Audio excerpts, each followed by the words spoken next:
Buhay pa ang alaala ng ating nakaraan.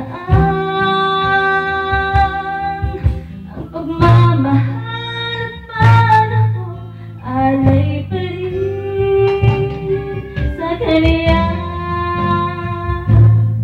Hindi ko alam. Next. Sige. Dali lang ako. May kukunti na. Ano ba yan ba?